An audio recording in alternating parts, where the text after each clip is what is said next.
Good morning. Looks like standing room only, which is great. We're happy you're all here. For those of you I don't know, my name is Harlan Sands. I'm the Senior Vice President for Finance Administration. This is the second of our schedule of town hall meetings to talk about the Belknap Campus Business Operations Center. We had a great session yesterday at the Middleton Auditorium, our first session. We had about 150 folks show up. We had a great question and answer session. I'm hoping we have the same participation today. We got a question already? Wow, that was quick. Oh, no, you're just waving. We're looking forward to that engagement. This is a process that has been talked about and worked on for several years here on the campus. We're very, very excited about what we have planned. I think our intent is to lay out our overall focus for where we want to go and the underpinnings on why we're doing this, which is important, and talk to you about how we're going to engage and how we are engaging and will engage our various stakeholder groups as we move forward. So first of all, what I'd like to do before I turn it over to Lee Smith is talk about the importance of this project as part of our University of the 21st Century plan that the President and the Provost have laid out to various groups across campus over the last several months. It is important because as we grow and as the university goes forth on the strategic plan, we have to build an infrastructure that can support that growth. The traditional models and the ways that we support units will have to evolve if we're going to be able to meet that need in the ways that we know are going to be needed as we have additional faculty, additional research, and most likely more students. So we think we have a good plan to lay out. One of the main components of the plan is about improving service. This is about better service. And as Lee goes through his presentation, you're going to see some of the processes that we have. And my guess is we're going to see a lot of head nods around the room when he starts talking about the 13 and 14 forms that we have to hire someone and the 15 times you have to enter names and social security numbers to get the various processes in place to get folks hired. So we're really, really focused around how to make those processes better. That's the point of why we do this. That's the underpinnings infrastructure-wise on how we're going to achieve our collective goals. So with that, I want to encourage you to ask questions and engage. And Lee is going to present a comprehensive look at this concept. This is a part of a very comprehensive communication plan for this program. We've briefed leadership, various leadership groups, the faculty and the staff senates we've talked to. We'll continue on that process, and I urge you to make the comments that come to you as you see the various pieces. So with that, Lee, turn it over to you. Thank you, Harlan. Thank you all for coming this morning. It's great to have a full room. I'm very excited to walk you through all these details. I see a few faces that were here yesterday as well, so welcome back to those of you. And we have some friends joining us via live stream as well for anybody who couldn't actually make it to the room today. There are, for people who are standing near the back, there is one seat up front. I see one seat over here, one on the end here as well, if you prefer to be seated. What I'm going to walk through today, there's an outline on the screen here. I want to talk a little bit about the existing state of transactional business on campus, particularly within the HR and finance spaces. We'll talk a little bit about future state vision, where we would like to get. We're going to talk about how shared services will work conceptually, how that workflow will function. We'll talk a little bit about how we've developed this plan, the people we've engaged along the way. We'll then talk about the 6 processes we envision as being part of Phase 1, which is the remainder of 2016, and then the 4 processes we see as being rolled out in 2017. We'll talk a little bit about the staffing and organizational structure of the operation, a little bit about communication, and then we'll have ample opportunity at the end for discussion and to take your questions.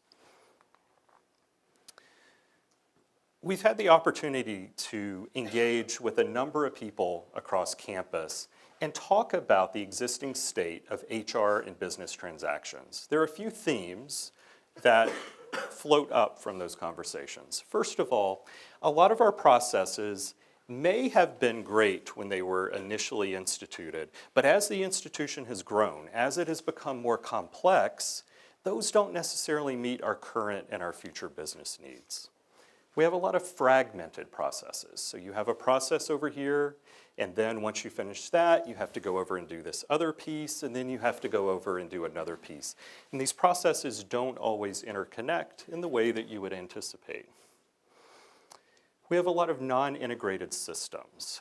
So we have System A that's in its silo, System B, System C, and at times we have to go and re-enter data in all of those systems. I see some head nods in the room. Some of you have to do this, and you enter it multiple times and often ask yourself, why can't I just enter it once? Our PeopleSoft system is heavily customized. When it's heavily customized, there are a few challenges that creates for us. First, it's expensive. When we get code from the software vendor, we then change it, and we have to put a lot of resources behind changing it and trying to make it work for what we consider our needs to be. Two is, as software vendors, and PeopleSoft in particular, release new functionality, we're not always able to use that because it, at times, doesn't work in our customized environment. Finally, and this is really the theme that came through loudly and clearly, and that's that the level of customer service is not where you expect it to be. When you're engaging with a lot of these processes, it should be easier to accomplish what you're trying to do.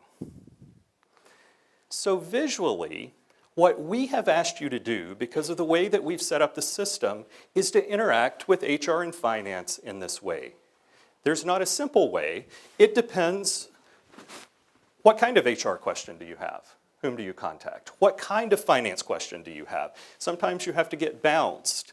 Sometimes you have to do things in multiple systems, etc. We also have a bit of a word jumble we deal with. Many of you know these acronyms, the JDCs, the PARs, the IUTs. It didn't make the list, but I see Sally, so PSC is on the list as well. When we have all of these acronyms, it makes learning new items difficult. And we speak this unusual language at times. If people heard us talking on the phone about the JDCs and the PARs and so forth, they have no idea what we're talking about. Is there a way for us to get beyond this, where we engage in business processes through plain English? So, what would it look like for us to create a business operations center that is focused first and foremost on customer service? Two, it's focused on operational excellence. How can we ensure that everything that we're doing transactionally is aligned with best practices around the country? Three, how can we ensure that we're very innovative in everything we try to do and that every step we ask you to take actually adds value? One of the pieces of feedback I've received from a number of people is there are forms I fill out and I'm not sure why I have to fill that out. What value is it adding? How do we ensure that everything you do is adding value? And finally, how do we use analytics to continuously improve? How do we grab data so we understand what's taking longer than it should? Where are we doing well? Where should we get better? So ultimately, we would like to take that previous diagram I showed you and simplify it to something like this, where you have a single point of contact in a business operations center, which is the name that we've assigned to our shared services operation. How can you have that single point of contact where regardless of what your question is, you have one phone number, one email, one website to visit. And then we do some of the legwork for you to help you finish your process. The way that we envision this working is on the screen. This is our conceptual map. If you are in a VP Dean unit, you're represented by the red circle on the left. If you're in a central unit like HR, finance, purchasing, etc., you're represented on the right. Business operations becomes that liaison function between those two areas. If you're in the units, we see you engaging with the Business Operations Center in two ways. First of all, if you follow the upper arc, electronic. We want to make it so that most of what you can get done is done electronically, eliminating as much paper as possible so that you can go into a user-friendly system, initiate a transaction, and that flows over to a group of functional specialists in the Business Operations Center. Functional specialists in that center will be highly trained on a specific set of processes, and they will know them so well that they know the exceptions to the exceptions. The idea is they know those processes so well, they can very quickly and accurately push them through the system so that we shorten the amount of time needed to complete a transaction. Sometimes you need to talk to a human, though. You have a question, you have a unique situation, or you need to visit somebody in person. That's the lower arc here for inquiry. And there you would be connected to a group of customer service specialists or business counselors who would be able to answer the vast majority of your questions. These are generalists. They know a little bit about everything, both HR and finance. So if you have questions in these areas, you're not dialing different numbers depending on what your question is. You're dialing a single number, or you're visiting a single location. These people, highly trained and motivated to deliver great customer service, will help you. And occasionally, they may not know the answer to your question. If we don't know the answer to your question, our response is not going to be, you need to call somebody else over here. Our response is, we're going to do the legwork for you, and we'll get your answer, and we'll bring it back to you. I'm seeing nodding heads in the room, so that's great to see. So what remains in the units? There are critical components that remain in the units. For central units, they really are able to focus energy on regulations, compliance monitoring, policies, etc. If you're in the VP Dean units, the budget authority remains there. The units are the ones who have to determine whether it's appropriate to spend money on X, Y, and Z. The units are the ones that initiate the transactions and then approve them as they go through workflow. And hopefully with some of the time that's freed up in the units, you have some time to focus on more strategic initiatives. The Business Operations Center is focused on the transactions, pushing those transactions through as quickly, efficiently, and accurately as possible, improving core processes. Alongside the processes, improving the systems that allow you to accomplish those, and again, customer service excellence. Our hope is that the Business Operations Center really effectively supports the growth of the institution. As many of you have heard in presentations of the University of the 21st Century, we are set to grow as an institution. We're going to strategically grow enrollment. We're going to strategically grow sponsored research, among other elements. If we keep these same inefficient processes in place that we have today, the amount of cost we have around that will have to expand as the university grows. Our goal is, if you see what's represented in the red circle here, which is the current support for these types of transactions, as the institution grows, we hope to keep that support a similar size to what it is right now. So this is really helping the university to grow and have more resources available in the long run for what our 3 primary tasks are every day, which is to teach students, to do research, and to treat patients. How have we developed the plan that I'm rolling out to you? Well, we've done a number of things. There are a lot of familiar faces in the room that I've had conversations one-on-one with, people in LFO roles, UBM roles, and other functions. We also created a focus group, and we had representatives from central units. We had representatives from the VP Dean units. We had a Dean, John Usher, on that group as well. And that group helped to identify a top 10 list of opportunities. So part of what we asked that group was, what are the processes you engage with on a regular basis that are more difficult than they should be? They're frustrating at times. You think are really opportunities for improvement. We took that top 10 list and we went and we did our homework. So we pulled data out of the systems to understand how many of these transactions are there. Which units have more of certain types than others? How long do they take, et cetera? We came back, and based on that data, we looked at, well, which processes could we improve in a shorter time frame?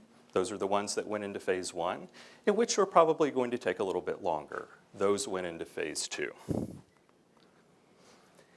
One of the other concepts that came out of the focus group was a need to focus on continuous quality improvement. And many of you have seen flywheels like this before.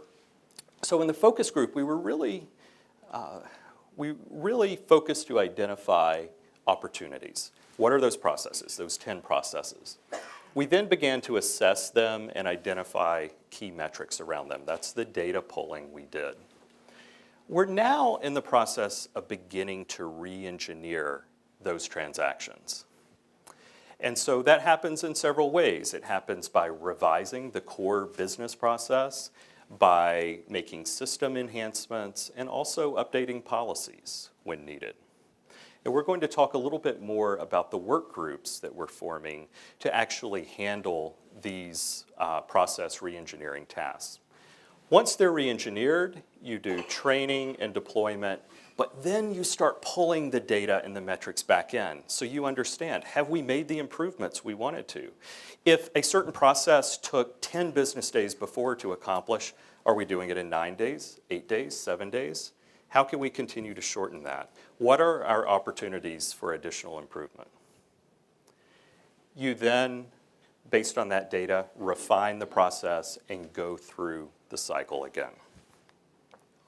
So what's envisioned for phase 1? 6 processes that represent about 500,000 annual transactions. Again, these came from that top 10 opportunities list. First is onboarding. You may call this hiring, and we're really focused initially on students, graduate assistants, and temporary employees. These are the populations we heard from you all that are often the most challenging to onboard right now. Over time, we'll expand that to other groups like adjunct faculty, full-time permanent employees, et cetera. 2 is position maintenance, what many of you know as the PAR process. 3 is job changes. Many of you know that as the JDC. 4, additional payments, XPays, XBENs, et cetera. 5, time reporting. So for biweekly staff who need to report time, get it approved, and get that entered into PeopleSoft, if you work with that process now, you know it's often a heavily paper-based process. How can we make that better? Finally, expense transfers. If you are needing to shift funds from one account to another, how do you do that? And we have different names depending on what you're trying to do. We have payroll expense transfers, we have IUTs, we have journals. This is what's envisioned for phase 1, which is the remainder of this calendar year. Our vision is not that you wake up on a Monday morning and suddenly shared services is doing everything. This is an intentionally incremental process. So these dates may shift a little bit, but you can see conceptually that we've identified onboarding as the first step we would take. Personnel actions, the JDCs, the PARs, et cetera, would come after that. Time reporting later in the year, and expense transfers toward the end of the year. Part of what we tried to do here is to identify the opportunities during the year when these transactions are heaviest, and to try to implement the improvement before we get to the peak period in the year, so that you can actually see the benefits. Because as you map out these processes over the year, they each have peaks and valleys, and we wanted to align those in different parts of the year. Based on the data we pulled and the average amount of time it takes to complete each transaction, we also could estimate the amount of time that would be freed up in each unit because the units are not having to do all of that work anymore. For the Senior Vice President for Finance Administration, it's about 3.5 FTEs of time. For Arts and Sciences, almost 2, and you see how the other units fall out. And some of the feedback we've gotten here is, now I have time to do some other things that I can't do today. I've met very few people who've told me that as of right now, you have all the time you need every day to get everything you need to get done. Is that the case for anybody? You have all the time you need? So by shifting some of this off, we're hoping to give you time to get to some of those other tasks that at times are strategic in nature that you just don't have time to get to right now. We're in the process of forming work groups, which we consider to be critical to our success here. The work group composition is going to include the following. First, we're looking at the top customers for each process. Who are the people who use this the most? So for example, onboarding, student affairs, of course, because of how many students they hire, they're on the group. We're identifying other lead fiscal officers. We're looking at appropriate people from the central offices in HR and finance to be part of these groups. But we're also asking for participation from end users. So if you are the person who initiates transactions, you've got a lot of valuable feedback for us on how we make improvements. Audit services, grants management for certain processes are all part of these teams. We've also made a commitment to include HSC shared services on each of these work groups so that we can be very intentional about aligning what we're doing in shared services on Belknap with what they're beginning to roll out on the HSC campus as well. We will have 8 total work groups. There are a few processes we've merged into a single work group rather than having separate ones. And the first work group on onboarding has already had a few meetings. If you're on the work group for onboarding, can you raise your hand? I know I've seen we have a few people over here and over here as well. I know they've had several energetic first meetings. And the way that we go about these meetings is we start it with envisioning what the ideal process can look like. Don't worry about PeopleSoft. Don't worry about all those acronyms we talked about. Think about how this should work in an ideal world. And let's design what that should look like. Then let's come back and layer the technology on it and layer some of the other limitations that we might have as a campus. So onboarding has started. We have members identified for several other work groups, and those will be kicking off in the next week or two as well. What I can't emphasize enough is that we need your help in redesigning these processes. Many of you in the room know these better than we do, and even if you don't serve on a work group, you're going to have opportunities to come to focus groups on each of these processes. As the work groups begin to finish their work, we're going to have a session dedicated to onboarding. What will it look like? We'll demo the tools, et cetera, and you can give some additional feedback at that point. So let's walk through an example. Let's talk about how onboarding works now for students, graduate assistants, and temps. We have to give these prospective employees, many of whom are students, 36 pages of information. In that packet is 13 forms. We ask them to write their name 13 times, their social security number 10 times, their address 9 times. We then ask you to review that in the unit, courier it over to payroll, where then we manually enter the information. Okay. I see heads shaking. Why do we do this, et cetera? What if we did it like this? What if in the unit you had a very simple electronic form that you could fill out where you say, I want to hire this student, it's in this unit, this is how much I want to pay an hour, some very basic information. You click submit on that, and the form goes into shared services, and the student also gets an immediate email with a link to an electronic form to complete that asks all those questions one time. Write your name one time, your social security number, et cetera. If you're already an existing student here and you've put in that student's ID, we've already pulled the information we know. The student completes that information. They could do it on a PC, but the form is also going to be mobile enhanced. So if you want to do it from your phone or tablet, you can do it from there. The student clicks submit. It comes in for the Business Operations Center to review.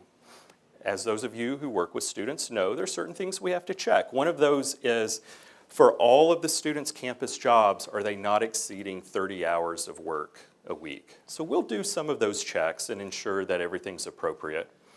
We'll then ask the student electronically to visit the Business Operations Center, our one-stop, to fill out their I-9.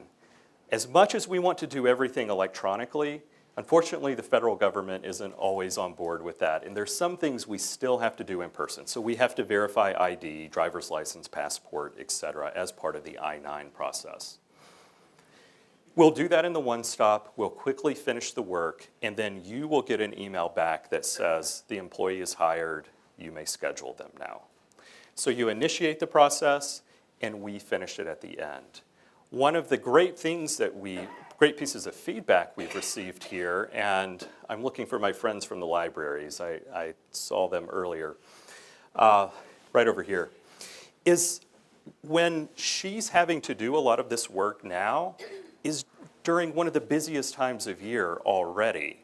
And so being able to shift this off and have somebody else complete it in a very quick and efficient manner would be helpful. Our goal here is that theoretically, if you kick this process off in the morning and the student was very attentive in filling out their information and going to get their I-9 verified, that we could get this done within the business day. That's our goal, is to get there.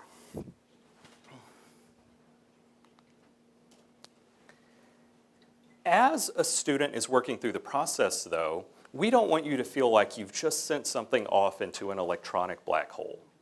So if you want to get updates on where the process is, we want to create a portal for you where you can go and see where it is. So here's an example of what we're working to develop. The green check marks are items that are already done.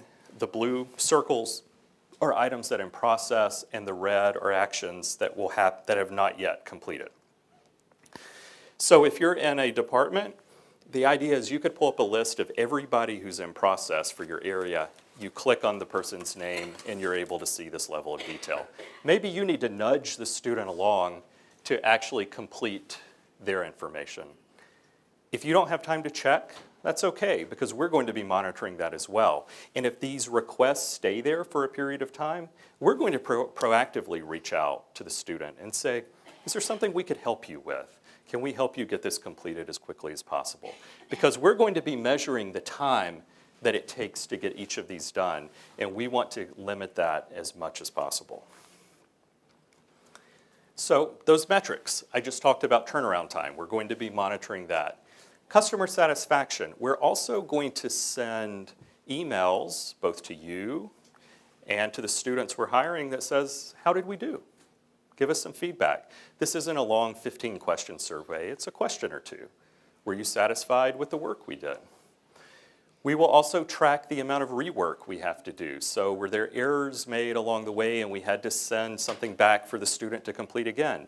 If that happens, maybe our form wasn't clear enough. We need to make some improvements there. And then overall transaction numbers. How many are we doing? We will share these metrics with you, including the customer satisfaction metrics. We will be very transparent about it, and we want you to know, here's what we're spending our time on, and here are the improvements we've made over time.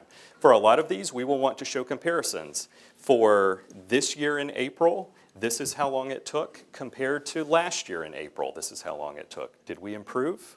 Hopefully we did. Phase 2 in 2017 includes 4 additional processes. These are about 100,000 annually, and they fall into 4 categories. 1 are pro card reconciliations. 2 are program or account reconciliations. 3 are travel and expense reimbursements. And 4 is leave management, when we place employees on specific types of leave. Currently, we estimate there are about 19 FTEs of effort involved on campus just to do these 4 transactions every year. Similar to phase 1, this is an incremental rollout in phase 2. We'll be reassessing this later this year, but we will again roll out each process one at a time. And then toward the end of phase 2, we'll begin to assess phase 3 and phase 4 priorities as well. Similar to the earlier graph I showed you, we've estimated the amount of time at the end of phase 2 that should be saved by units. And again, much of this time can be reinvested into other activities. You've certainly noticed that though we have the 10 processes I presented to you, there are a number of other ones that aren't on the list. Some of those are on the screen here. And I would anticipate as we reassess priorities, as we move into phase 3 and phase 4, we will begin to include some of these other processes. But for now, these are elements of work that would remain in the units until we're able to pull those into business operations. So there are 5 core tenets to a successful business operations center. And yes, it does spell cards. It's fine, you can laugh at me. First is that it's centralized. Right now, for many of our processes, if we want to make a change to it, we have to try to think through how we communicate and train about that change to 300 or 400 or more people across campus. What that means is we can't be very nimble with our processes. It's hard to change them. If we're able to centralize some of these transactions, we then will have a couple of people who are transactional specialists focused on those. We can make changes and be much more agile. 2 is automation. We talked about how we have to do manual data re-entry. We want to ensure that our systems communicate with each other so that when you enter a piece of data once, it flows to all the places it needs to go. 3 is responsive. By moving away from some of those heavy customizations we have in place now, we want to be able to be much more responsive to needs that arise. Whether it's new functionality that a software vendor releases, whether it's a new federal or state mandate, et cetera, how can we react to those much more effectively? 4 is data-driven. We've spent a lot of time today talking about the metrics. We will focus on metrics. Metrics will tell us how successful we're being, and you will be able to see those metrics as well. Finally, 5 is standardized and simplified. There are times now where if you want to accomplish something, you may have 3 or 4 or 5 different ways of going about that. It's often confusing. Which way do I go? Which acronym do I need to use to get there? How do we get to a single process that's intuitive and that's in plain English? I want to hire somebody. I want to move funds from one account to the other. So our goal is to really create a portal that standardizes and simplifies these processes so you can go there and as you fill out the form, it's smart enough to figure out what you're trying to do and ask you the appropriate questions. So based on the model I've presented, we have a staffing structure envisioned for the Business Operations Center. We talked about the customer service representatives. These are generalists in a one-stop setting who know a little bit about everything. Strong focus on customer service excellence. Secondly, we have a group of functional specialists. These are people who are focused on transactions, on detail, on quick turnaround, etc. And then we have a small leadership team as well. So for phase one, we envision 13 FTEs by the end of the calendar year. And you see the one-stop team on the left. We have 4 FTEs there. We have a functional team around HR transactions and a functional team around finance transactions. If I could get Melissa, Lisa, and Amanda to stand, please. We had recently announced that Melissa Longshooter will become, or has become, our Executive Director for Business Operations. Many of you know Melissa. She has over 23 years of experience here, 2 degrees from the University of Louisville, and has actually served several terms as Chair of the Staff Senate as well. Melissa has been a big part of helping to pull together some of this presentation and some of the data that I've shown to you today. Lisa London will move to become our Director of HR Operations. Lisa has been at the institution for over 12 years, and Lisa has, I believe, 2 degrees from the University of Louisville as well, and she is also thrilled to be participating in it. As we've spent some time talking the last few days, her excitement is hard to contain. And then Amanda Sloan, who until not too long ago was on the HSC campus, but more recently has been here at Belknap, will be our Director of Finance Operations. And Amanda has 11 years of experience here on campus. So we are thrilled for these 3 women to join us in these roles. They're excited. They bring over 45 years of experience at the University of Louisville.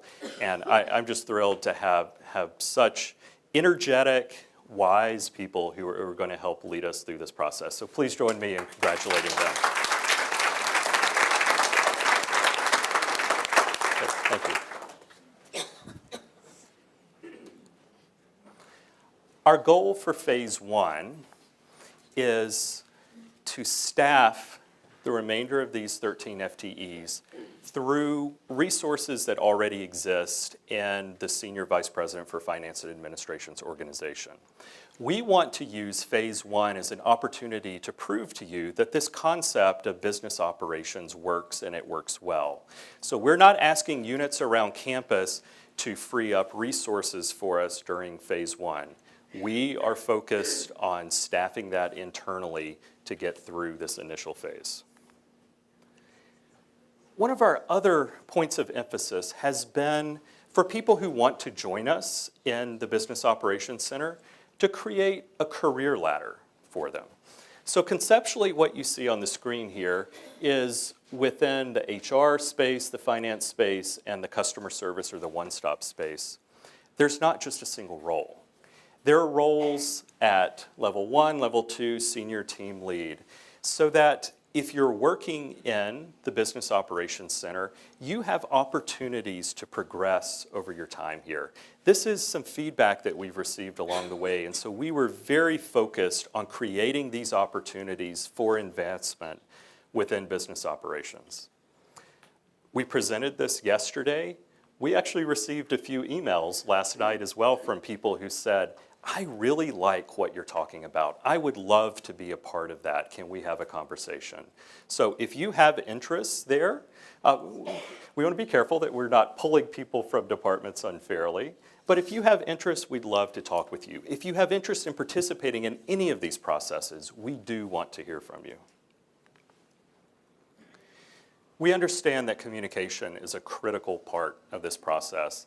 And this same basic slide deck I'm sharing with you today, we have shared with the Faculty Senate, the Staff Senate, the senior leadership of the institution, the CAO, so the deans and the vice provosts, and we've gone out to a couple of other units and presented it as well. So we're focused on communicating with those key groups, including lead fiscal officers and UBMs. We're also beginning to identify faculty on campus who could be part of a faculty champions group. We have faculty who have expertise in some of the areas we're talking about, in process improvement, in higher education, human resources, in accounting and accounts payable and things like that. So we want to be able to utilize some of their expertise to help us.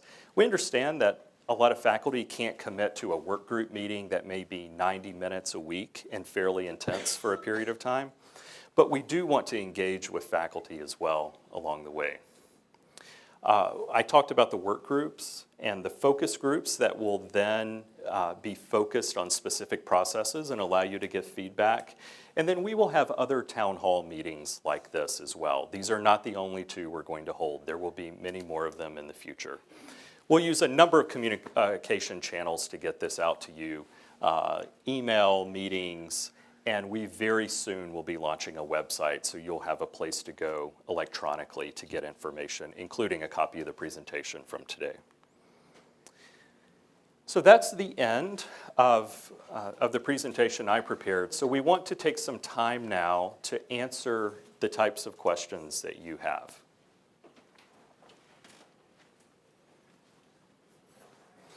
Yes? Okay, so, And if you could say your name and your unit, that would be very helpful.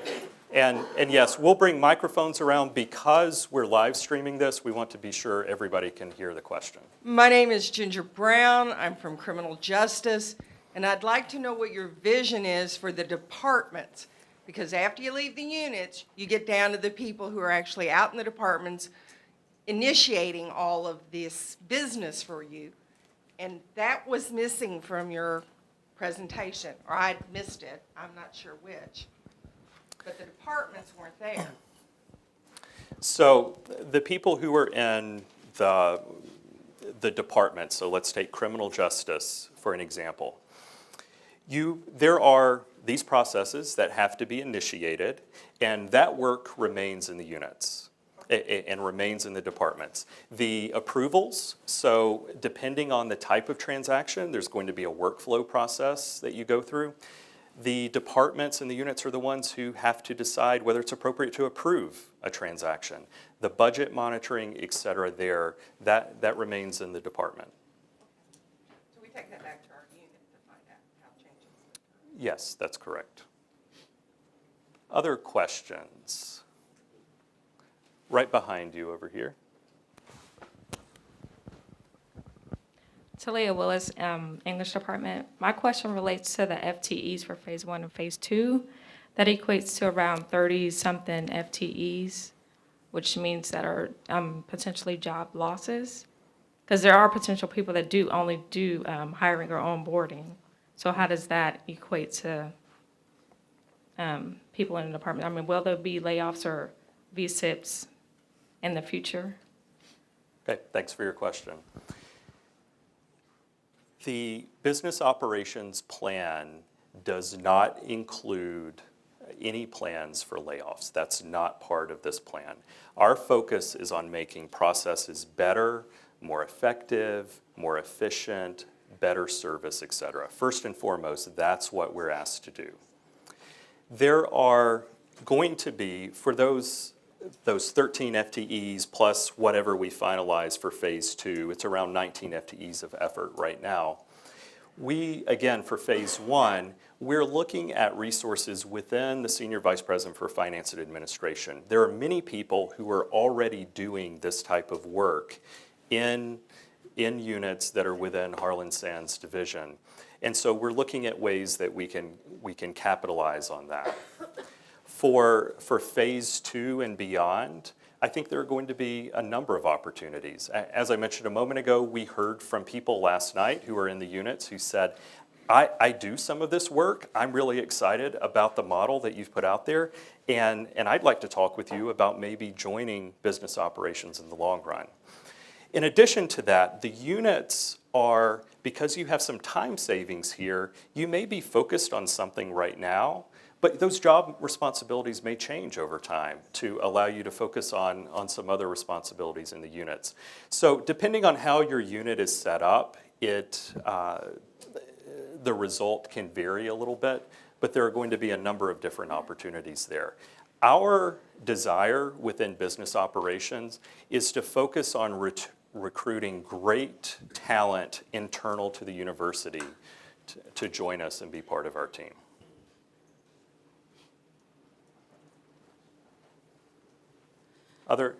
Yes. Wendy in the back here? Yes, I'm back. And I know I've asked you this before, but for instance, the Speed School has a business center. The Kent School has a business center. I think College of Ed has started a business center. So we've already centralized most of these processes. And our departments currently are at minimal staff. What's going to happen with the people who are in the business centers that are already doing these centralized processes? So part of what Wendy helps to point out here is that not every school and every unit is structured the same. So there's not a single answer that works for every scenario across campus. For the units that have already created shared services centers, I can think of no better people who are going to be ideally aligned for the types of positions that we're going to have in business operations. I also think that the deans of those units are going to have some opportunities to look at other needs that they need to have fulfilled at the school level. So part of what we are going to be doing is engaging in conversations with each of the deans, with each of the units, et cetera, to determine the plan that works best. Because as I said, there's not just a one-size-fits-all model that will work for each school. And I think you're on now. So Rob Kenton from Bioengineering and Speed School too.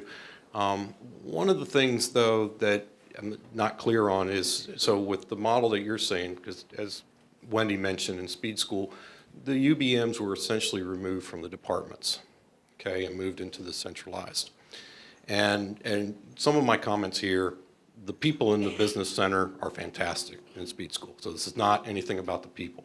It's about the model as far as, you know, when you go and as a former department chair, you have that person within the department that's accountable to make sure to follow through everything. And I think what you see a lot of times when you have the centralized type of things is that having that person to make sure that everything is followed through can sometimes be lost. And doing the email communications and everything, it's good, emails get lost. But the other thing too is if a response is not made, who's making that follow-up email to the appropriate person to remind them to follow up on this type of thing? I think that gets lost a lot of times in the transactions of this. I fully agree with trying to streamline processes. The duplication and everything is not a good thing. But I think by removing the people from the departments that can follow things through limits the capability of what they can do. Sure. Thank you for your question. So several points. One is, I think in any unit, the way, or in any school, the way that works out, there will be people who are still focusing on initiating transactions and following up. Schools will have to look to see the way that model fits best for them. But what I would also emphasize here is two other points. One is a lot of our processes, because of the siloed systems, et cetera, they require follow-up because that automation is not in place and because the processes don't flow as efficiently as they should. So that's point one. Point two is part of our responsibility in business operations is to identify transactions that have been initiated but haven't yet been completed. And so we will be proactively monitoring those and reaching out to units to say, we have a question about this, there's a piece of documentation missing, et cetera. Some of that will be through electronic reminders and some of that will be through human touch. Part of our one-stop operation will be monitoring reports to see what hasn't been completed and reaching out to help push that along. Hi, my name's Christina Howard. I'm from the General Counsel's Office. And my question is about the fact that this is being rolled out in different phases. So let's take HR, for example, and I have a question regarding something for HR, maybe a JDF or something like that. So, and that hasn't been rolled out. We're not in that phase yet. So am I still calling the business center, the HR folks at the business center, and they're helping me with that? Or am I still trying to find out who I need to talk to elsewhere? Like, Yeah. how will that look? Great as it question, moves along? great question. So there is a period of transition while we're implementing here. And our goal will be from the one-stop operation to really put a menu of services out there. Here are the areas where we have expertise and we can help you. The goal will be to grow that menu as quickly as we can, but we'll be very transparent with you. You're right, for a short period of time, there will be some other people you have to call until we're able to get everything fully functional. But our commitment is to map that out as clearly as possible for you so you're not wondering, whom do I need to call for this or that? And the bottom line is, when in doubt, call the one-stop. Because if we don't know the answer, we will get it answered for you.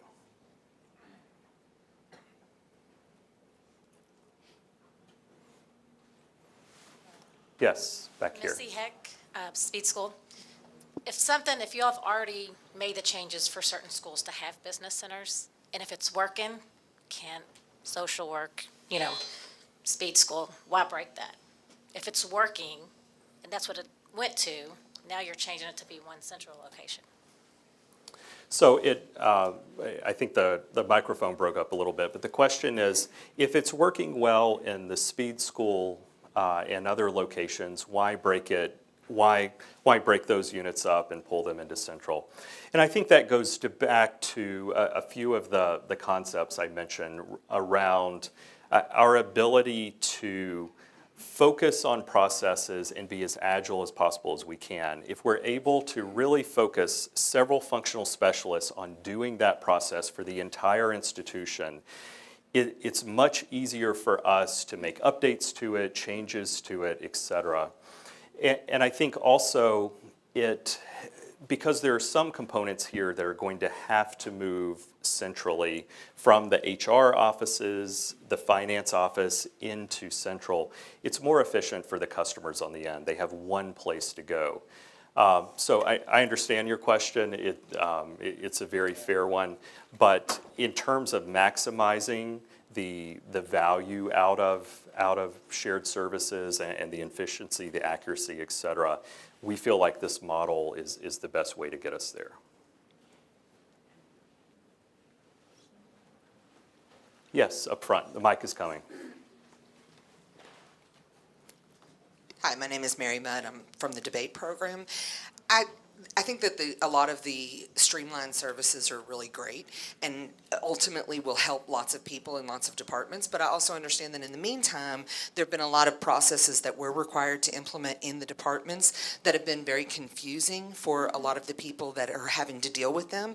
So my question is, what kind of support are the staff in the departments going to get during this really confusing transition period where they're having to learn all over all kinds of new processes? Okay, great question. So first of all, as you learn new processes, we understand that some of the existing processes are not easy to execute. And so you've had to go through training, you have to have a lot of documentation, et cetera. For the processes that we're redesigning, our goal is to make them as intuitive as possible so that we limit the amount of training that needs to happen. You should be able, as I said earlier, to interact with some of these in plain English and really have smart forms that are reacting to the answers that you're entering and getting the information. In addition to that, we're going to be focused on making some web resources available for how do you do X, Y, or Z. Some of that we'll probably do in-person training as well, but we would really like some just-in-time resources. I need to do this, let me click on a button and see exactly what I need to do. So our goal is to make that transition as smooth as possible, but we will make sure you have the information you need along the way. And I understand all of that, but right now, there's already a lot of new processes that have been introduced that are very confusing to a lot of staff people. So while in the future, the training might be smooth, what support can staff get that are dealing with these overwhelming changes right now? And let me just repeat your question for anybody who's on the live stream. The question was, what I just outlined sounds great for the future as we move in this direction, but there are some current processes that are confusing, and how can we help in we help right now? And we are aware of some of those processes. I do want to have a conversation with you to make sure I know everything all the ones you have in your mind. And we're engaging with some other partners on campus to try to get some better solutions and immediately. So it won't just be the processes I've outlined here. We know we need to make some progress in some other areas as well. Yes, Gail? Gail Rhodes, Delphi Center. What we all know is the devil's in the details. And so as your communication mediums looked really good, but as each of the areas are rolled out, how will you be circling back with people to let them know where you are, what's working, what's not? You said you'd have town halls. I think in a vacuum, people make up their own stories. So if people know what to expect periodically in terms of updates and those kinds of things, I think that's very helpful. So how will you inform people? Sure. So we will inform people in several ways. One is through, as I've said earlier, some of the core work that needs to be done in the details is the work that the work groups are going to be doing. And they'll be focused on designing those solutions that work well, and we will be taking what they do and making that easily accessible to you on the web and holding focus groups. So for onboarding, for example, when we're ready to go with that, we're going to invite anybody who wants to see that process to come in a room, and we will walk through the steps live, let you see exactly what that works like, ask the questions that are specific to your units, et cetera. And we'll take some feedback. I imagine we'll learn a few new things that we haven't thought about along the way. And so that's focused down at the process level. At the larger level of how business operations is functioning, we will continue to have these town halls. I would envision probably 2 or 3 times a year is when we will get together for the town halls, and we'll get higher level feedback there. The third piece is we're really going to focus on, as I've said earlier, sharing the metrics, and we'll make those available on the websites, et cetera, so that if you're in a unit, you can see what are we focused on, how much time has it taken, where have we made improvements, et cetera, and create some mechanisms for you to communicate back with us there. Gail, can you hear me? I just want, yeah, I don't have a problem with or without the mic. What do you suggest, since you've been through this on several very important initiatives in terms of a communication plan? I would suggest that after some implementation of a process, you have your focus groups, but there's some release of data campus-wide. I mean, I think having town halls is great. People like to access information in different ways. So those multiple ways of accessing information, I think, is very important. And I think will meet the needs of people to know where things are. Because Absolutely. It's been so long. I mean, what you've laid out is really outstanding. The work, you've thought it through, all of the elements. And from this point forward, knowing, a lot of people are concerned. So knowing how things are moving will be very important to those people whose lives will be immediately interrupted, but also the units and how their lives will be. Absolutely. Okay, so we need to count on you to help us with ways that we can communicate this in ways that keep everyone updated as to progress. Let me just address the point made in the back a little bit about the engineering centers. We're very, very conscious about not breaking things that are working well. 23 forms and entering your name 11 times is not working well. There are lots of things in the units where the units are struggling with capacity. And I think there's going to be lots of opportunities, and I heard this at the HSC at some of the shared service town halls there, where we need to free up capacity in the units to do some of the things that are going to help the units grow. So I want folks to know that we're very conscious of what is working well, and some of those centers are doing some great support, providing some great support. We don't want to lose that capacity locally, so we're very, very conscious of that. Okay, Wendy? Hart. I have a text message question. Actually, it's a two-part question. The first part is, can the software that you all are using to streamline these processes, why can they not be installed on the computers in the business center so that we can streamline our processes as well? And the second question is, do you have a location for the business center yet? Okay, so let me answer those in reverse order. The location for the business center, we're looking at several options now, and we should be able to announce that in the very near future. What is important to us in that location is that it's easily accessible for anybody who needs to visit it. So we don't want to put it on the 8th floor of a building in the back corner. We want to make it easy for people to get in and get out of that space. And so we will have that announcement in the near future. The first question is, some of the software we're using, can that be installed in other places? I think there are going to be opportunities there. There are a number of software platforms we're using, so PeopleSoft is part of this, but there are also software names like OnBase and ServiceNow and so forth, and we are working very hard to make the processes so efficient that when you're engaging with it, you don't necessarily know what software product you're dealing with on the back end. In order to get to that place, we're really having to rely on some resources on our team and also in information technology to get that done. So these will become projects. So part of what I would say is, it's not just about installing the software, it's about configuring it and hooking up all of everything in the background.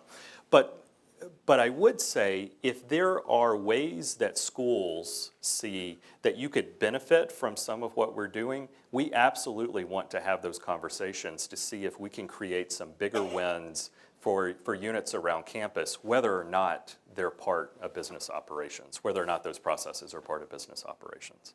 So we'd be very happy to have those conversations. I think, okay. You and then you. Okay. Virginia Denny from Delphi Center. Any of you who know me know that I am passionate about learning and the role that it plays in any major organization improvement like this. So I love seeing the way you've got that intertwined. I also know the power of the knowledge and experience of the people in this room.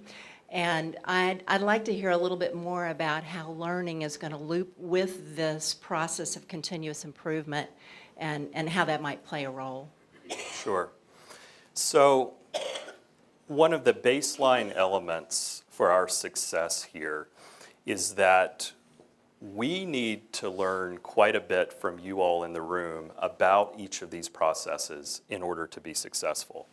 We will learn from you all in the way that we engage in work groups and these focus groups before we launch, but that's not the point at which the engagement stops. The engagement is going to continue beyond that because we're going to find additional ways to improve. If we've created something that for you in the end unit is not working as well as advertised or as you think it should, we're going to have to engage with you through a variety of settings to keep that ongoing. We're not quite there in the planning phase, but once we get live with some of this, I know that we're going to have some groups that will be composed of people in various roles across campus, where we will bring you all together to give us feedback, and so that we can continue to learn what we need, what we're doing well, and what we can continue to do better. Can you pass it down right there? Okay, hold on one moment. I think we have somebody back here. My name is Sid Bishop. I'm in the Department of Classical and Modern Languages. I wrote this question down just so I'd get it good. Given our current political climate, there is an understandable anxiety over any potential staff cuts. And you mentioned that cuts to staff is not part of the model, but as various functions are renegotiated, either removed to the business center or added, should we anticipate any restructuring of our pay? So you're correct that units or as some of the functions move into business operations, that yes, some people will shift there. As far as restructuring pay and so forth in the units, That is not a topic that has come up in conversation or is part of the plan. What I will say is that a lot of the work we hope to free up in the units is more of that type of strategic work. And so it's moving away from some of the transactional elements to give time to do some of the bigger picture work. And generally, that type of work is something that's valued at a higher level. So again, I appreciate the question, but that's not a topic that's come up or a focus of the plan here. Yes, you've been waiting patiently. Name's Lindsay Renee in the Dean's Office in A&S. My question is similar, related, but as certain functions move out of the units and the departments, and we have all this great staff time freed up, who is going to be responsible for training? And who's going to, I mean, if there are needs, say, for additional communication or additional sort of advancement type work, who's going to be responsible for that training? Is that going to come centrally from the department level? Because that's expensive. Sure. So we have already started to, we've started to have some conversations about training needs. And in fact, so Angela is over here from the Staff Senate. One of the conversations we had with them and some of the feedback we received was, how can you create some professional development opportunities that make people more competitive for different jobs or give them other skill sets? So we're beginning to look at some of those opportunities. I'll say some of the initial ones we're looking at are in the areas of change management and customer service and so forth, which give broad skill sets that are applicable to a number of positions.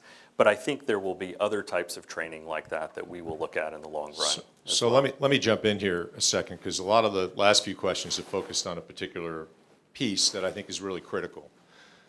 The first phase of this is all going to be done internal to the units that report up centrally, okay? I want to reemphasize that. And that's important in the sense that this concept, we're focused on making this work and proving that it works and making service better. That's number one. Phase two, which is where most of the questions are focused, is going to be worked on over the next year. Now remember, we're talking about 2017 now, if you remember Lee's presentation.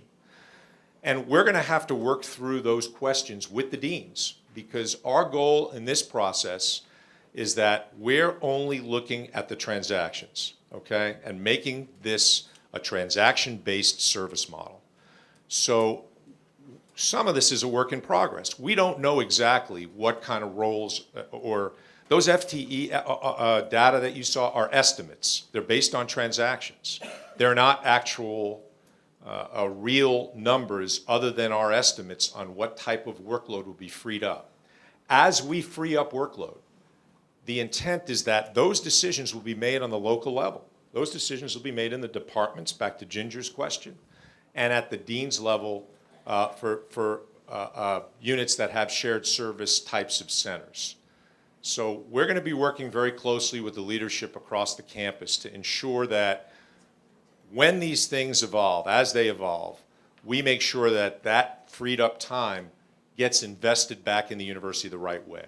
Now, I know that's not a particularly satisfying answer at this point, but we got to get through phase one first and prove that the things that we're talking about today are going to actually make service on this campus much, much better. And I go back to the example about the 23 forms and the 11 times you got to enter your name. When you see this work, I am very convinced that it will be clear that this is the concept that has to work across our campus for us to get to that next level. So every time we hire a faculty member or a new function comes up or we get a new grant, the model where we have to then hire person A, B, C, which is very, very difficult to sustain, this gives us a platform to do that in a different way. Hope that helps.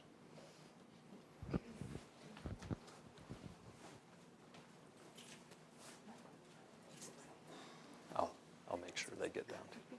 Hi, I'm Sherilyn Pepper from the International Center, a very small unit within the provost. We focus on working with postdocs and with incoming undergraduate and graduate students, and that alone is enough. and when we want to do something extra, this kind of sounds good, to not have to relearn a process that we did 2 years ago, or maybe we've never done before. And so many times I get frustrated because I will call a department and they'll say, well, you need to fill out a UBM and a PAR and a JDC, and I'm thinking, what is that? That's like me asking you to do an I-20 for a student. So it sounds good, but all I can think of not that it's been any difficulty learning what the wonderful units we've worked with have taught us and different policies we've worked out to make things, or to help things work for internationals. But a couple of things. Always consider in the processes that it's not always going to be a U.S. citizen with a social security number, without 10 names, with maybe no first name, or, and I know I always think about in the fall semester when our international graduate teaching assistants and fellowship recipients are coming, they get handed those 14 forms and they come back to us. They have no idea what the W-4s and the W-2s and all of these things mean. So just consider in planning the processes, and maybe even in some examples that are online, how to fill out these forms. It's a great point, and it's one that's already come up in the initial work group for onboarding. And so we understand that there are some different needs if you're talking about onboarding people who are not U.S. citizens. So it's a great point. It is on our radar, and we're working through those details. Absolutely. We have a question up front here as well. I want to be sure.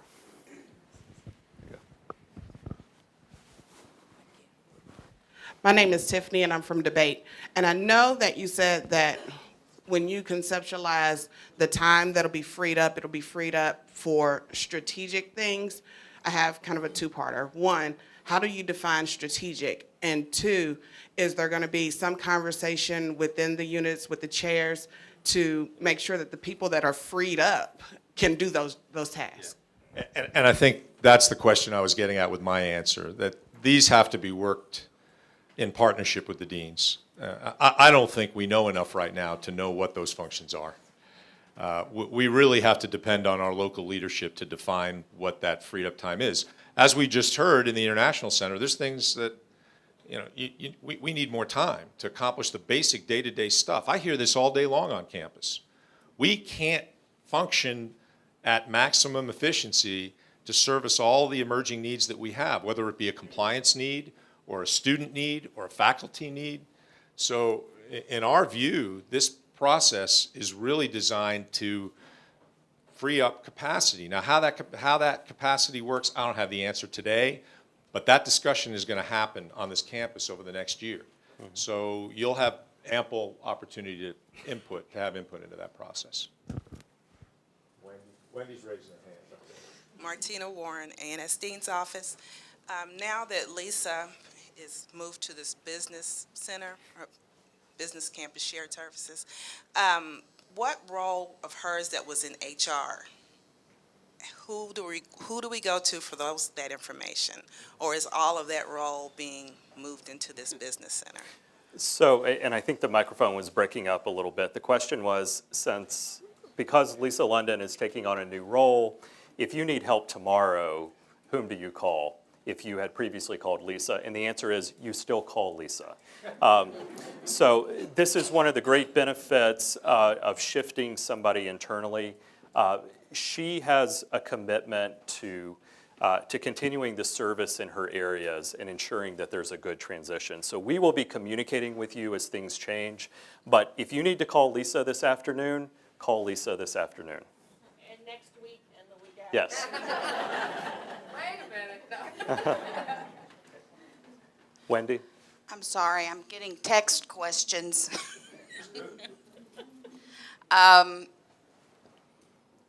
One of them is, what school or university are you modeling this after?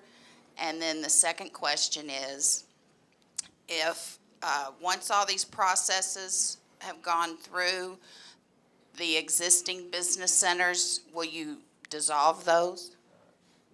So it's not my question, I'm sorry. That's a good question. So I may let Lee answer the modeling question. I can tell you this, that we've been looking at models across the country, inside of higher ed and outside, and what works best ultimately for Louisville is the answer, what works best for us.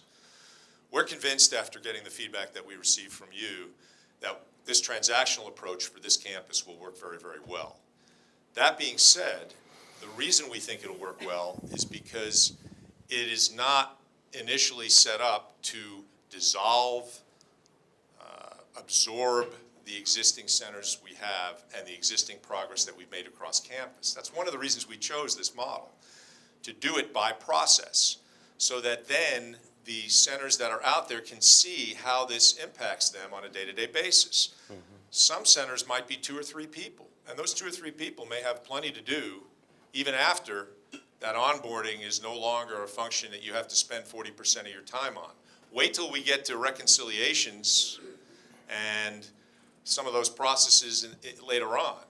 That's when those discussions need to happen, Wendy. So I think that's an important question, but there's no plan right now. There's no master plan to look at centers and absorb them, dissolve them. This is really about building this functionality centrally. And I think what you're hearing, and I hope you're hearing from Lee and me today and others, and you're going to hear this from our team, this concept is built around delivering service. And I understand the hesitancy and the caution that we have in centralizing services. So we have to demonstrate this process by process that we can deliver good service to this campus. That's what we're committed to. I know and I have confidence in these people that we're going to be able to do that. I think what you're going to find is after some of these processes get better and the turnaround times are good, and a lot of the noise that we have between some of the things we're doing now is a result of, that evolution. Because as we have new processes, the bounce back, the feedback loops, we're trying to knock them down.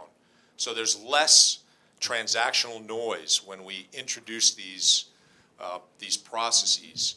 And I think we have a really good focus on how to do that.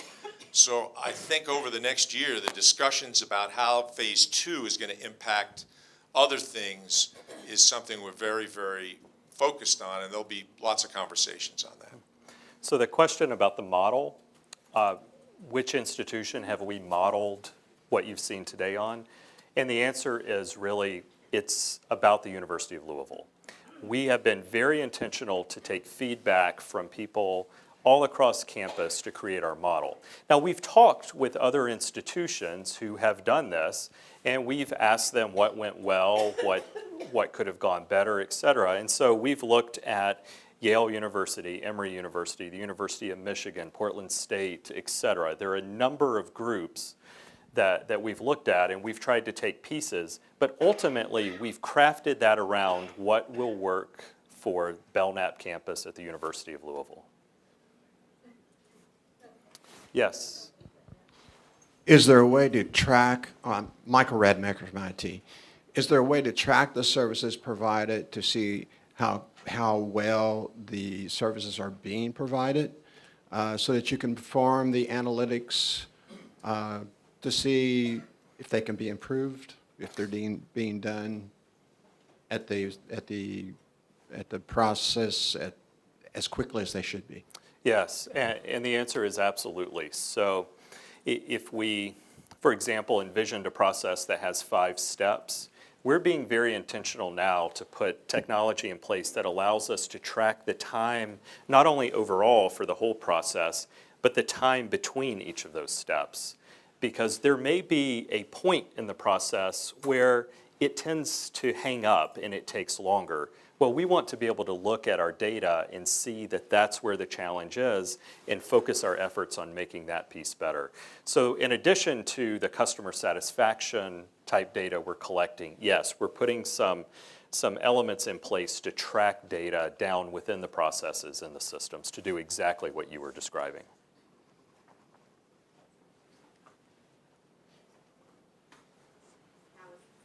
How is this being funded?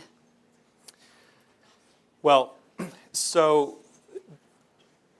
there are two pieces here. There's the planning of what I've shown you today, and then there's actually the phase one staffing. The plan that I've laid out for you today, we've used internal resources to develop. We've not engaged with a consulting partner as part of this, and we've used the internal expertise of many of you to develop this plan. Secondly, phase one, again, we are funding that through existing staff in Harlan Sands Division. So there's no separate funding that really has to be brought on board for that. Lee, this is Rakesh from Information Technology. Is it working? Did I show that by mistake? It's working. Okay. So my question is, how do you prioritize work in business operations? Like, there could be some situations where it's time sensitive, that has to be done right now or in a day or two. How can you prioritize work in business? Is it always first come, first service? So in case anybody couldn't hear the question, it was how do we prioritize work? Is it always first come, first serve? And these are exactly some of the questions we're having. It's a really great question. And one of our software solutions actually allows us to prioritize depending on what the individual task is. Because you're right, some of them are more time sensitive than others. And so as we look at which functional specialists are assigned to which transactions, we're not going to just assign that randomly. We will look at the processes and how they play out over the calendar year. And if you have 3 processes that are all very busy in November, then assigning those 3 to the same group of people is probably not the wisest way to go about it. You want to be able to spread that out across the team. So we're being very intentional about that. Our hope is that with whatever comes to us, we're able to get through that work very quickly, and there's not a long delay on anything, whether you're first in line or last in line on a particular day. But we will be identifying the actions that absolutely have to be completed first and prioritizing them. Thank you. Hi, sorry. I'm Bruce Kiesling. I'm the director of Ekstrom Library, and I've been at U of L about 3 years. In the time that I've been here, Ekstrom Library has already lost through attrition about 8 to 10 positions that we've not filled to support services and collections that we're providing to all the university. At the same time, we're one of the largest units in terms of hiring numbers of students, staffing desks, and et cetera, et cetera. The amount of time that we have spent onboarding students and timekeeping for all of these is something that we can't afford to keep doing. We need someone to help us. So from my perspective, I hear the questions, but from my perspective, as the director of this library, you can't do it fast enough. So thank you. Thank you.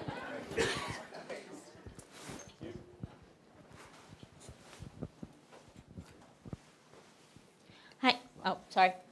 Go ahead. I'm Christina please. again from the General Counsel's Office. I just thought maybe you could tell us a little bit about the HSC campus and where you are. Have they already began this? Is that my understanding to some extent?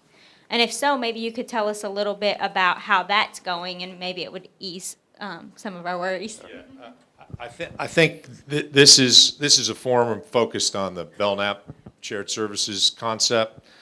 So I think what I'd like to do, we got some of our HSC experts sitting in the back, so I'd like to do that separately at this point.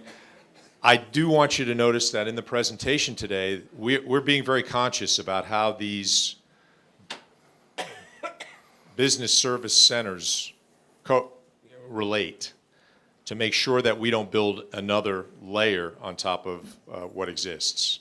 Matter of fact, we're working on that very diligently. So as we do that and work together, we'll have more to share. But again, I want to focus that the first phase of this, we're in April of 2016.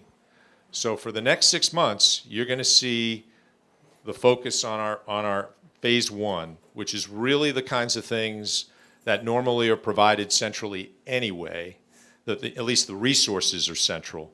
And those functions that we're going to provide won't really affect any people out in the units in terms of manpower.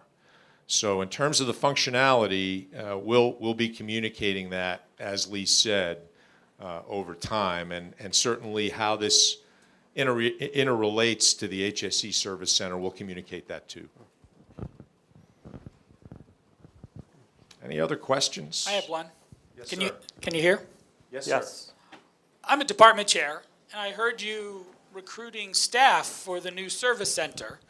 And so my question is, say a couple of staff take you up on that and end up phase 1, phase 2, phase 3, whenever, moving, does their line move with them, or are you guys going to be paying them separately and we get to be able to hire to fill those strategic needs and other, things that we would like them to do? In fact, there are things that they're currently do that wouldn't be handled necessarily by the service center. That's a really good question. And I will tell you that at least for phase 1, I'm going to reemphasize it, we're going to do that internally, so there's not going to be that opportunity for phase 1. For phase 2, and what we've learned from the HSC engagement is we have to be very thoughtful about this. Because when we do have people that move, well, there's a couple of different parts of this question, parts of the answer. When we do have people that move, it does leave gaps, especially since there's other functions that are performed. So I think we really need to be thoughtful about how we do this in terms of structure, in terms of career path, in terms of functionality. So over the next year, we need to engage in at least one of these work groups, and most likely with our administrative leaders, in how we do this in a way that's least disruptive to the organization. So very sensitive about pulling talent out of one place and putting it in another. However, we also want to provide the opportunities for people that want to be part of this operation. It's my belief that we can staff these through voluntary means. And as Lee mentioned, we've had folks that are very interested in the concept and want to be a part of it and want that career progression that we've laid out. It's very, very attractive to some because there's training that comes along with it. It's a very attractive skill set and a good unit to be a part of. That being said, I think we got to get our arms around what it means for those departments. What happens to those positions? Again, those decisions have to be made locally, but I think it's a function of what that department's needs are. That's about the best answer I can give you at this point. Up front here. One back there. Pam Drake, Honors, and I wanted to follow up on your comment. You said that you think you can staff them by voluntary means. So I assume that anyone who goes to you voluntarily would be going a lateral transfer then and not a promotion. I don't think that those details are worked out yet. It really depends upon the needs of that second phase. Because voluntary means to me would not mean a promotion because that has to be competitive. But when I say voluntary, it would be a competitive process. And folks, what I mean is we wouldn't involuntarily transfer someone to a center. We would have a process that we're familiar with here where we would post a position and we would interview candidates. But for example, and this chair back here that's concerned, if he had an employee who applied for it and it was a promotion, they would be allowed to leave because it's a promotion, right. But then he would have a vacancy, and I believe that's what his concern was. I believe that's what I understood his concern to be too. Yeah, we got to work through those things. I don't think one size fits all at this point. We don't know. The impact may be different depending on the unit. There was, in the back in the red shirt, had a question. We'll do you next. My name is Travis Henready, Classical and Modern Languages. You mentioned phase 1, the jobs will be filled within the the Office of the Vice President, right? Correct? Right. Okay, in a time when there's a lot of uncertainty for staff throughout the university with the budget cuts and things like that, it seems to me, and I don't mean to be insulting, but it seems to me that in that time when everyone's kind of unsure, the Office of the Vice President is kind of taking care of their own, meaning we're securing these jobs for these people, for us, like taking care of the home team. Maybe allowing other people in phase 2 to come in and get these jobs, but nobody's really set out certainty that yes, jobs are going to be safe, no, they're not, but you've already filled several of the positions without anyone having an opportunity for those. And how do you, how can you kind of reassure other people within the university that they're safe during this time? So the first phase is about some of the central functions that we need to provide to the campus as part of this plan.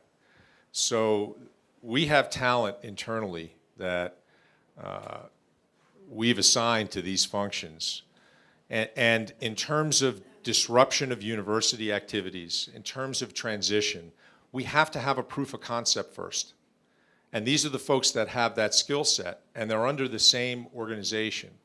So I thought, and we thought, as we rolled out the plan, that this methodology, the way we went about this proof of concept, to take the transactions one at a time and do it internally with the least disruption to the campus, was the way that would work best for Belknap. And to take the later phase, remember, this is a fairly small amount of FTEs internally that are currently inside of the org that report up through me.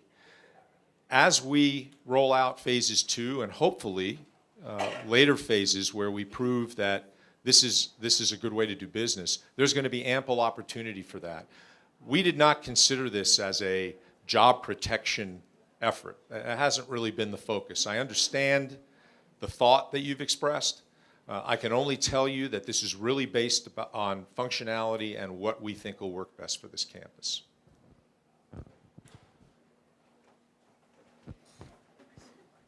Thanks, Gail. I'm Tiffany Bellin. I work in the business center with Karen in the library. And I just have a question. I know you were saying that you're going to talk to each of the, I guess, the deans and the chairs about what they do, like their centers separately. Well, would there be a way that, depending on what each of the centers take care of, like have the most things to do, or I guess, I understand what I'm trying to ask you, but once you figure out what they do, would you accommodate each, like, transition to phase 2? So like, for example, our Pro Card, I spend like $40,000 a month on the Pro Card. I know most centers probably don't spend that much. And For the department, right? yes.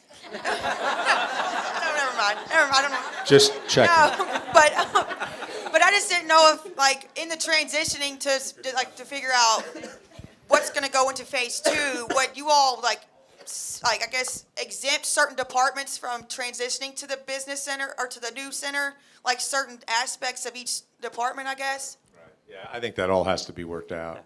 It's extremely premature to start talking about how the future phases are going to impact each department. I think it's going to depend on those conversations that we have to have in the next 6 to 9 months. Well, what I will say as we get into phase 2 and we begin to develop work groups, so let's say, for example, for Pro Card reconciliation, we're going to look, as we said, at the heaviest users of those processes to ensure that they are particularly engaged in the work group. So based on what you're saying of $40,000 a month, I think you all are likely to have a seat on that work group, and you're going to have some valuable input as to how that plays out. Okay. Thank you. I know some people are leaving. I do want to put my contact information and Melissa's contact information on the screen. There are going to be some of you who have questions that you think of this afternoon or over the weekend that you weren't able to ask. Please email us. We're happy to engage with you. We want to answer whatever questions you have. For some of you too, you may have had a question that you weren't comfortable asking in a group and you're more comfortable asking one-on-one. So please engage us for that as well. I'll leave that up while we answer remaining questions. Microphone, I just wanted to know, is it possible to get this presentation emailed? Yes. So we are planning to put this on a website, and we'll get that to you very soon so that you can download it and send the link to others.